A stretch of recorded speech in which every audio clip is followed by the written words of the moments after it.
Hello everybody, my name is Strange Eli and welcome to another video. Now this video is going to be a little bit different than other type of videos where I talk about a subject or like comic books or anything like that. This is going to be a video about a filmmaking tip that you can actually use in the future when you are making your own films. And so today I'm going to be talking about white balance. What does it do, why does it exist, and when is it necessary, and also how to apply it.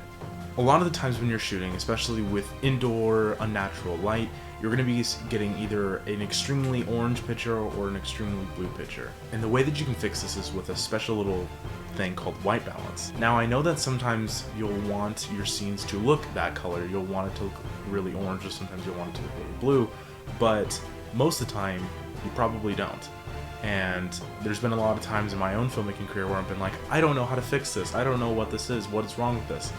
And what it comes down to is this little thing called white balance. White balance is a way of figuring out what is white in the picture and then adding in a sort of gloss or cover light over that to try to balance out the imbalance of the colors. You could be getting an orange picture like this, and it's not what you want. And it's gonna look really blasted out and you're not gonna like it. What you can do to fix that is by in the frame having something that is white. Now it can be like my wall back there, which is white but it's shaded because it's in shadow,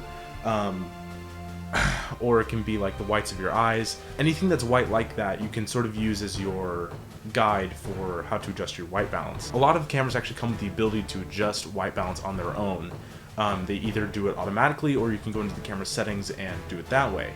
The way I do it is I just shoot it and then worry about it later, and I fix the white balance in post when I'm actually editing the film. If you have something that is white, like anything on set that's white, that's not a screen or something that produces its own light, like a piece of paper or a pillowcase or, like I said, a wall, and you can use that as sort of a guide for the whiteness and that's going to be in the film. But let's say that you don't have any white at all.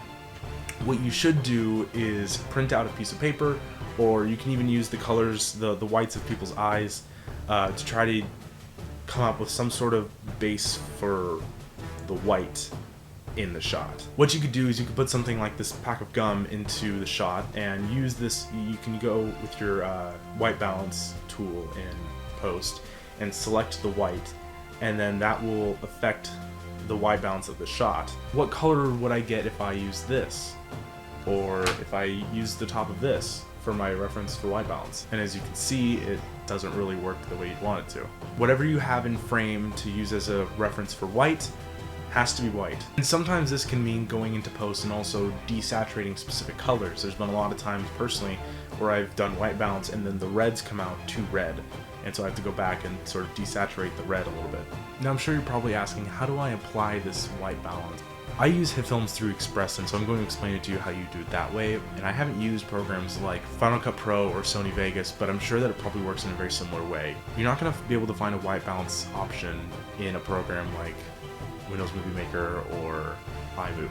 What you're going to do is you're going to go to color correction, you're going to take the little white balance tool and you're going to drag it into the timeline over the clip that you want to apply the white balance to. Use the little eyedropper tool and you go ahead and select the white that you want to use as your reference for white, or any other color if you wanted to kind of wash the image in that sort of opposite color. And honestly, it's really just as simple as that. You click, drag, click again, and it's white balanced. I hope that this helped some of you in your own projects. White balance is extremely important because otherwise it can look really bad. So anyways guys, so that's going to be it for me today. So if you like this video, go ahead and give it a thumbs up. If they're moving back the rating system, go ahead and give it a 5 stars. Put your other suggestions for videos in the comments down below and I'm sure that I'll look at them. There's actually a straight up film that I made coming out next weekend. Yeah, go ahead and share this video with your friends, all that fun stuff, and I will talk to you later. Bye bye.